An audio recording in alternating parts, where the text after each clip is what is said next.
Good afternoon. My name is Mark Myers. I'm the mayor of Greenwood. Thank you for being here today.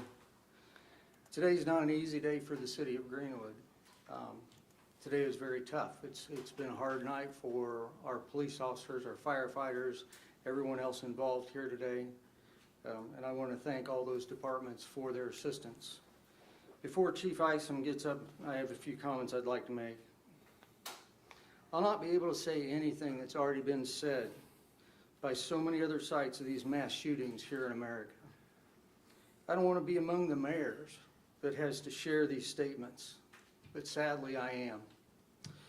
I grieve for these senseless killings, and I ache for the scars that are left behind on the victims and on our community. And as we stand here in shock, I'm proud of my first responders who instantaneously responded to the scene. The men and women of the Greenwood Police Department, the Greenwood Fire Department, the Johnson County Sheriff's Office, the Indianapolis Metropolitan Police Department, the FBI, the ATF, and other departments as well. We want to thank them for their assistance in this operation last night. Also, we have the faith community to show its support, to the mental health experts, the Red Cross, and government leaders at all levels. We've been contacted by our state, our federal, and even from the White House, offering their condolences and their assistance for anything we need. Thank all of those who did that, who've reached out to us and who are reaching out to our people to support us. And also, we're very thankful for a young 22-year-old man who stopped this violent act. This young man, Greenwood's Good Samaritan, acted within seconds, stopping the shooter and saving countless lives. Our city, our community, and our state is grateful for his heroism in this situation. Chief Isom will give you some information on him in a few minutes. He's a young man processing a lot. I ask that you give him space and time to be able to process what he's gone through last night. With that, I'll turn it over to Chief Isom. Thank you, Mayor. Good afternoon. First and foremost, I want to offer the condolences on behalf of all of the law enforcement agencies involved in this incident last night to the families of our victims. This is a senseless tragedy, and our hearts are broken with yours. I first want to start by introducing some of the individuals standing behind me. This was a collaborative effort from many agencies. I have been involved over the course of my career in multiple multi-agency, both federal, state, and local training efforts and active shooter trainings, many of them at the Greenwood Park Mall. We work out the problems in those trainings so that when it counts like it did last night, we have all of these agencies coming together just like they did, working seamlessly, working together for a common purpose, everybody knowing their role. And last night was a true testament that training pays off. Behind me, I have Herb Stapleton, Special Agent in charge of the Indianapolis FBI. Daryl McCormick, Agent in charge of the ATF. Josh Watson, Lieutenant from the Indiana State Police. Commander Ron Hicks from IMPD. Sheriff Dwayne Burgess from the Johnson County Sheriff's Office. Fireman Chad Tapman from the Greenwood Fire Department, and Coroner Mike Pruitt. That being said, I'm going to turn this over to the coroner for just a moment so that he can talk to you more about the victims. Then I will get back up and give you some specifics on what we know about the shooter, the Good Samaritan, and the events that occurred last night. Coroner. Thank you, Chief. Johnson County Coroner Michael Pruitt. We have identified 4 decedents following the incident last night at the Greenwood Park Mall. We have been working jointly with the Marion County Coroner's Office because 2 of those individuals were transported to Indianapolis hospitals, one of those to Eskenazi and the other one to St. Francis, and then 2 of those remained at the mall. The Marion County Coroner's Office is handling the autopsies and the investigations of 2 of the individuals, and we are handling 2 at our facility. Identify the 4 individuals. I'll go down the list here. I will put these out for proper spelling, so I will get those out to everybody. I've already sent some of those out, but I will get those out. So the first individual that we identified, this individual was at the mall, and we are handling this investigation, Jonathan Douglas Sapirman. I want to say that correctly, Sapirman, okay? He's age 20 of Greenwood. The next individual, Pedro Pineda, age 56 of Indianapolis, and we are handling that investigation. The next individual, Rosa Miriam Rivera de Pineda, age 37. She is the wife of Pedro, so they are a married couple. That investigation is being handled by the Marion County Coroner's Office. And the last individual is Victor Gomez, age 30 of Indianapolis, and that individual is being handled by the Marion County Coroner's Office also. All will be receiving medical examinations that are scheduled for tomorrow.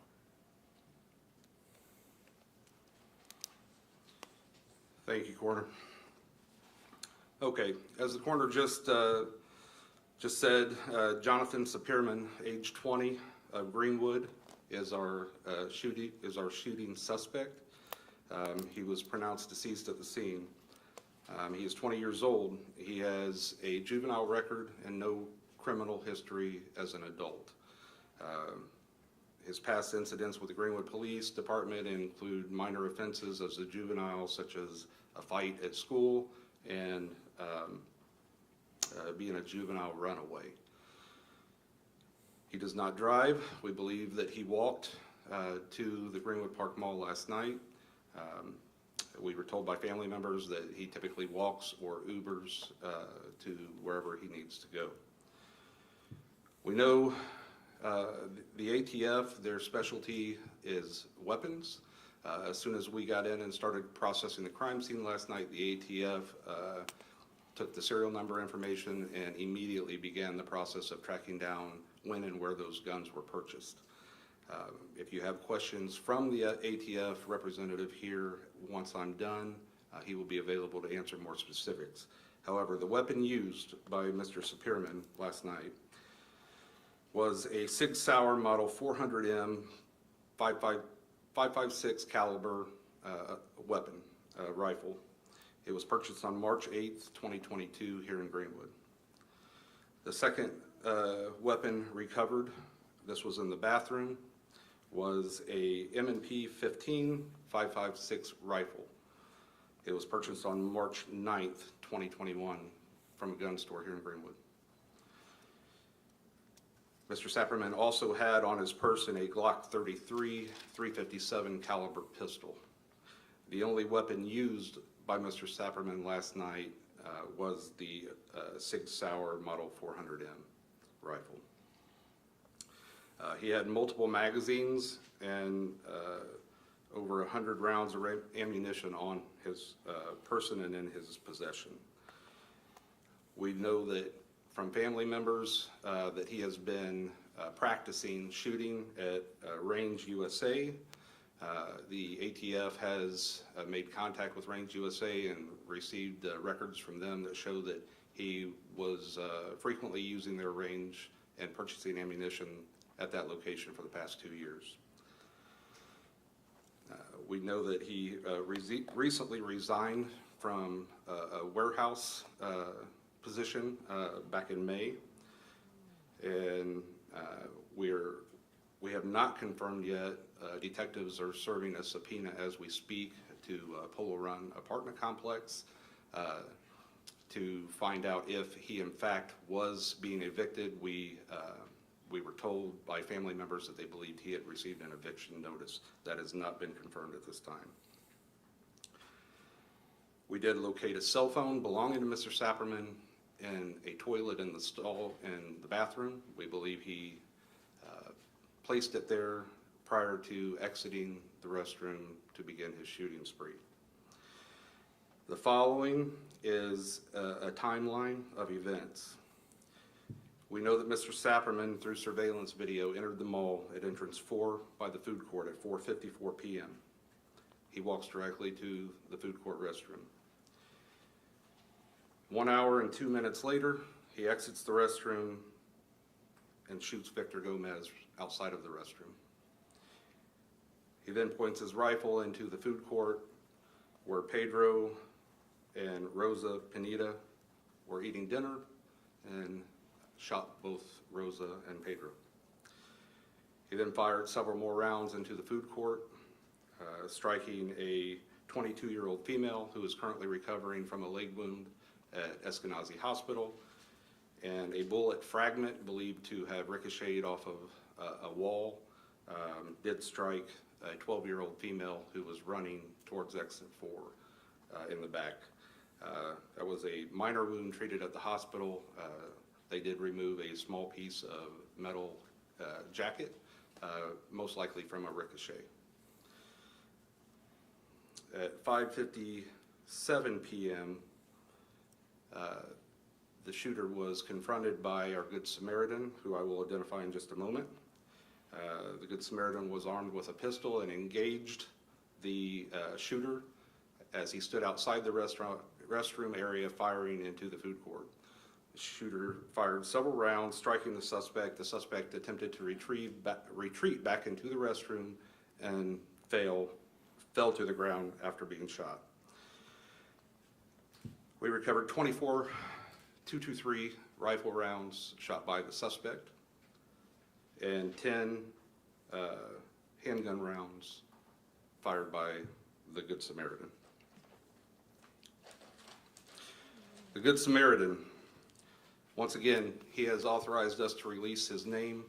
He is requesting you give him time to process and grieve himself before reaching out to him. His name is Elisjsha Dicken, and that is spelled Elisjsha,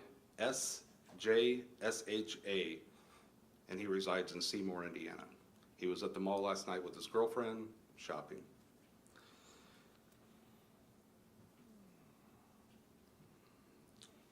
One last thing that I would like to get help from the media is there were several personal property items left behind. When you have an incident like this, it's complete chaos. People left shopping bags, they left cell phones, wallets, a lot of personal property. We have recovered that personal property and is currently being entered into our property room. Tomorrow, anyone who is missing a personal item left behind can come to the Greenwood Police Training Center located at 736 Lowe's Boulevard between 9 a.m. and 5 p.m. There will be officers there to assist them in getting their personal property back. We ask them to bring a form of identification so that we can positively identify the person we're giving the property to. At this time, I will open it up for questions. Can you brief on the name of the suspects? Yes. It's Jonathan Sapirman, and it is spelled Jonathan Sapirman.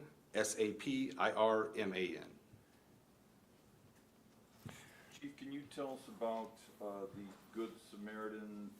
Even though there's not a gun permit in Indiana, what was the status of his permit and his level of cooperation with your investigators? We could not find that he had a permit. He was carrying legally under the constitutional carry law. What kind of firearm did he have? He had a Glock handgun, I believe. One other question, you identified originally the SIG as .556? .556. You also said 223, are those the same? Okay. .556, yes, they're very similar. They shoot .223 rounds also. So how should we identify them, as 223 or? .556. Okay, Chief, can you tell us about the conversation between your detectives and your Good Samaritan, what he expressed to them, and he obviously, this has been a difficult situation for him. Can you explain how he explained to you he went through this process? Well, I personally didn't speak to him. I did watch the video, the surveillance video, which captured pretty much the entire incident. I will say his actions were nothing short of heroic. He engaged the gunman from quite a distance with a handgun, was very proficient in that, very tactically sound, and as he moved to close in on the suspect, he was also motioning for people to exit behind him. He has, to our knowledge, he has no police training and no military background.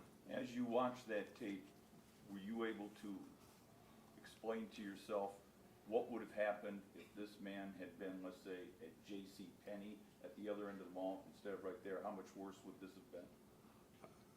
At that time of night on a Sunday, I couldn't speculate. I don't know. I don't know how many people were in that area of the mall. Chief, you talked that training paid off as you trained before with other agencies. Can you, without giving away the trade secrets, explain how you were able to coordinate with your fellow law enforcement to respond and reach a successful situation? Sure. So in an incident like this, when an active shooter situation goes out, there's several. First thing that happens is officers from other agencies hear it dispatched, officers at home get pages, officers in the area that may be off duty in their vehicles with radios on all hear it, and they automatically expedite to the scene. So we have a lot of self-reporting LEOs that may not be on duty from other agencies.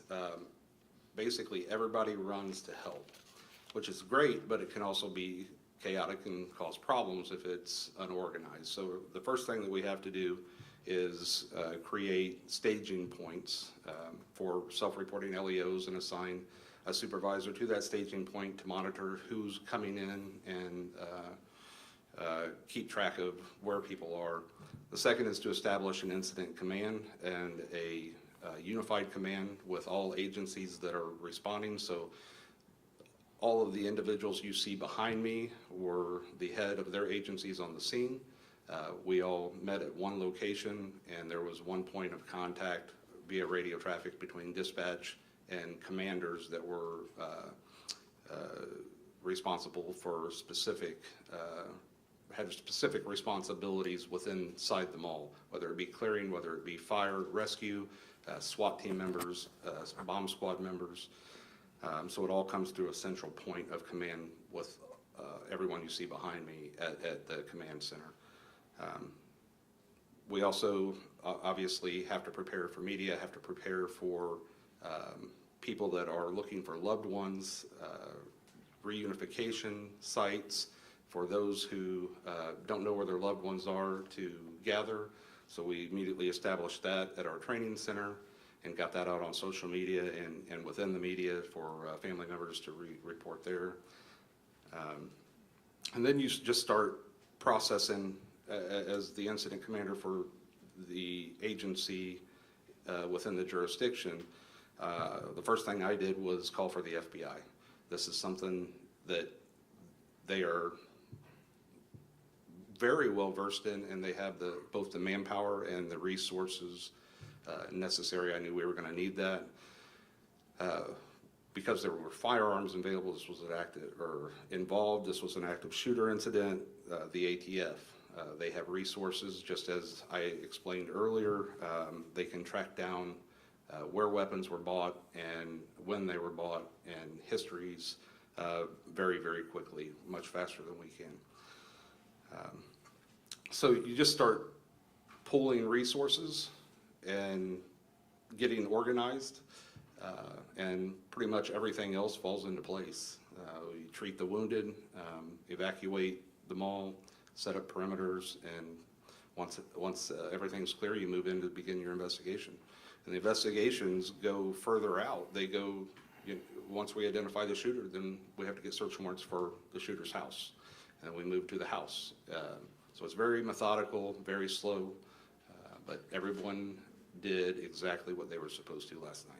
Have you found anything in terms of motive yet, or did the shooter have any connection to the mall beyond being a resident that you're aware of? No. Did he leave any sort of indication? Did anybody in his circle fear this was coming, or was there any note or any phone message left behind? No, the FBI forensic team has his cell phone. It was wet. They're going through the process of drying it out to try to extract information from it. Right now, we have no motive.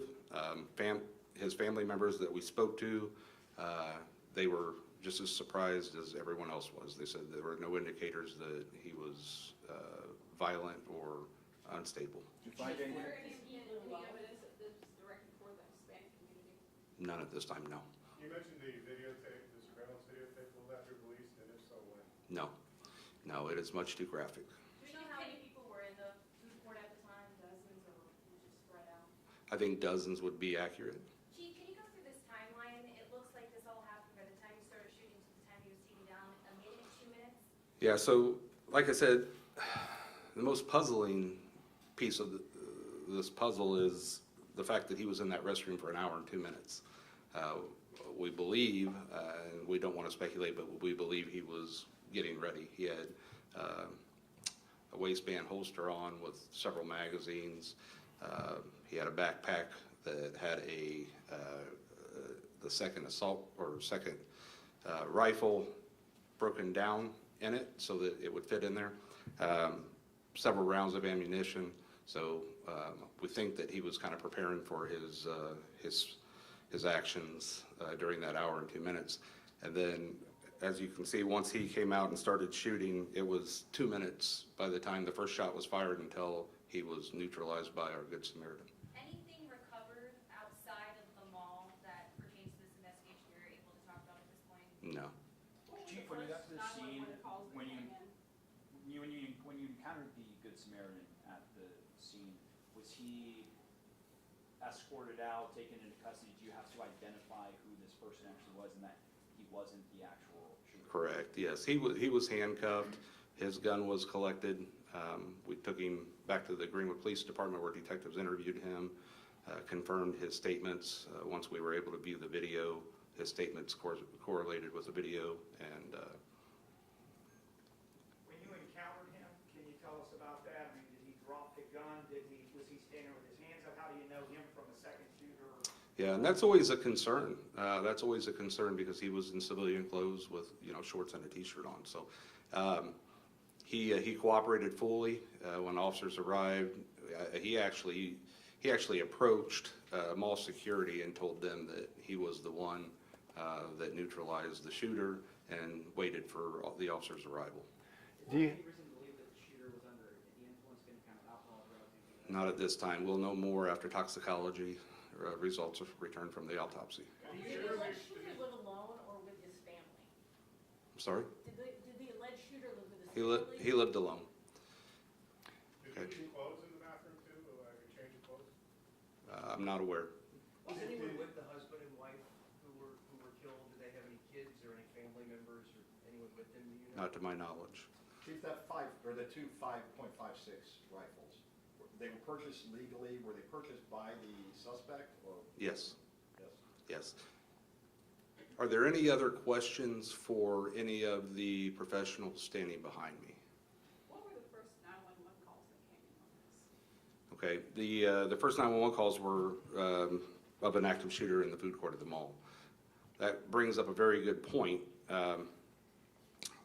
The Johnson County 911 Center is set up, if they get overwhelmed, if there's too many calls coming in for them to answer, if all lines are busy, those 911 calls are routed to the Bartholomew County 911 Center. So the Bartholomew County 911 Center received, I talked to Sheriff Myers this morning, and he said they received about 50 calls.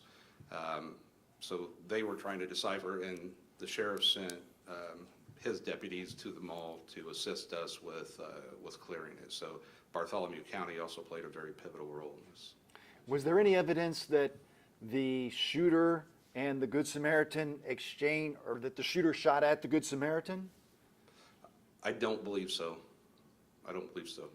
Was there there any evidence that the shooter had any history of mental illness or mental health treatment? Not to my knowledge. You mentioned the subpoena to search the Polo Run apartment, or is there something you guys? Well, we did search the apartment last night. The subpoena is to get his rental records. It's not something they would release to us verbally without a subpoena, but we have been told by family members that he had received an eviction notice. So did he live there, Chief? Yes, he did. Yes, he did. Did you search the apartments? We did. Find anything concerning? Yes, we found when the SWAT team went in to clear it, the oven was on, high temperature, and had a laptop within the oven and a can of butane. I don't want to speculate what his intentions were, whether it could have been to cause a fire or to damage the laptop, but we did retrieve the laptop, and that is going to go to Quantico to be analyzed. It's been damaged due to the heat in the oven. Chief, the last time we saw a heating source, something hit it was a Southside explosion at Richmond Hill, as you may recall, a number of years ago. Is he trying to copy that? It would be speculation. I don't know what his intention was. It does appear that he placed his cell phone in the toilet, in the water, and the laptop in the oven. So we are very curious to have those analyzed. Right now, they're going to, the phone is in possession of the FBI, and the laptop is going to be sent to Quantico. Chief, do you think it's good to have armed citizens like this Good Samaritan out there to stop shooters in the future? I will answer that this way.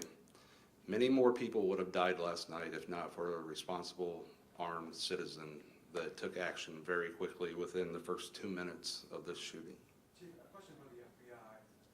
Sir, Special Agent, does this gentleman, because the profile, you folks spend a lot of time investigating these types of shootings coast to coast.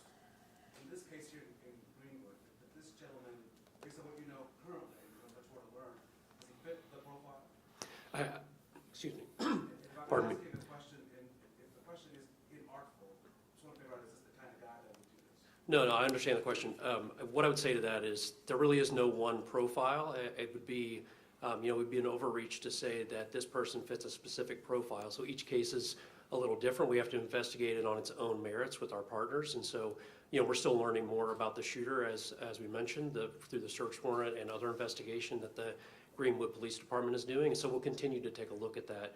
But I wouldn't say there's any one specific profile that is capable of conducting this type of attack. The majority of these active shooters have been white males who've had some sort of trauma or some sort of mental illness, so does he not fit that?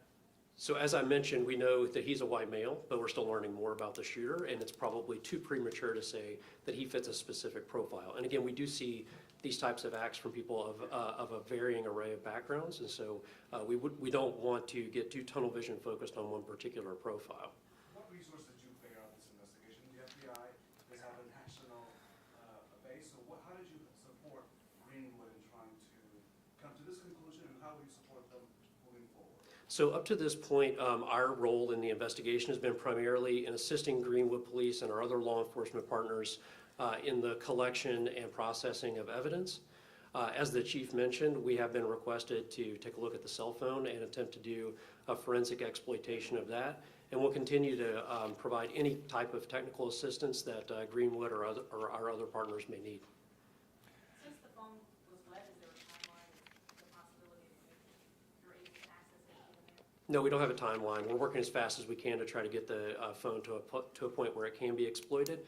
There's no guarantee that we'll be able to recover any data. We're just working as fast as we can to try to get that done. And on the laptop, similar timeline? Same thing, we have to, we don't have a timeline for that. We have to talk with the technical experts to see what is technically possible in this type of situation.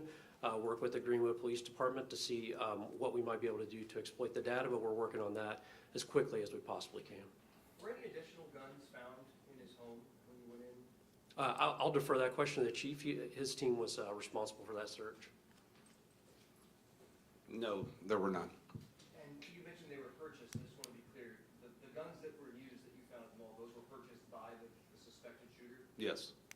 Were they modified in any way? No, not to my knowledge. Have you talked to the family of any of the victims yet? Yes. All of the victims' families were notified by the coroner. Was the backpack the only thing that triggered the bomb squad last night? Yes, and then also at the apartment, once the SWAT team found the butane in the oven, they backed out and the bomb squad came in and cleared the apartment of explosives. And for the ATF, you mentioned, Chief, that you have run trace of this particular gun. Had it been used before at other crime scenes, or just based on the types of tests that you all run? Yes, so we will submit the fired cartridges to our National Integrated Ballistic Information Network to determine if it was used in a crime in the past, but that will take some time to get that back, but that's in process right now. Chief, is there any reason to believe that the shooter knew any of these victims personally in any way? No, we don't believe so. Or if he used any body armor at all, or had it in his house? How many Body armor bullets? of any kind? How many bullets? Body armor, body armor. No, no body armor. The first person that died, the shooter, the first shooter, how many times? Our suspect? Yes.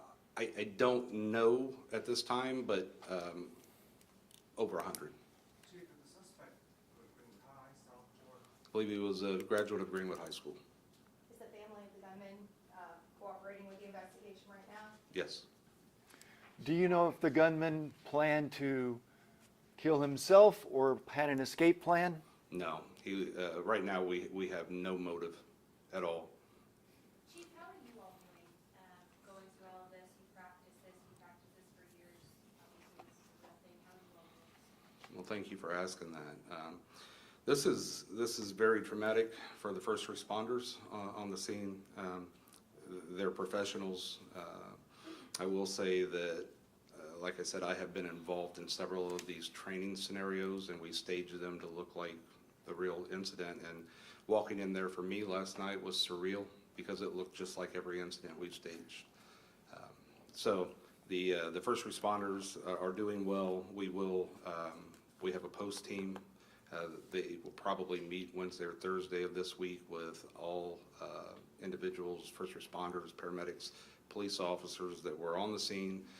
It's a team of local mental health professionals and individuals in law enforcement that are trained to specifically deal with traumatic events that first responders experience. So they will be getting that assistance this week. Chief, just to be clear, you said the suspect fired 24 rounds?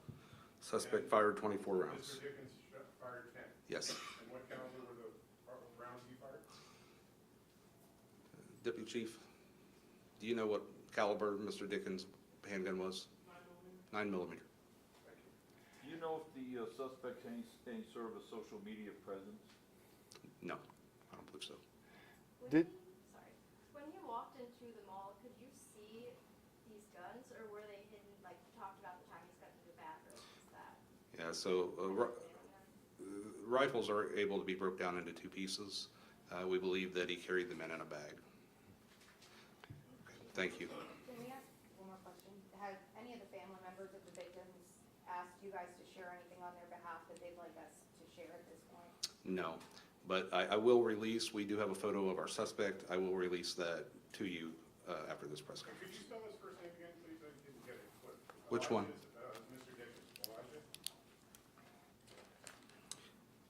It is spelled Elisjsha. Spell last name, please. Dicken. Did the bystander, Thank you. okay.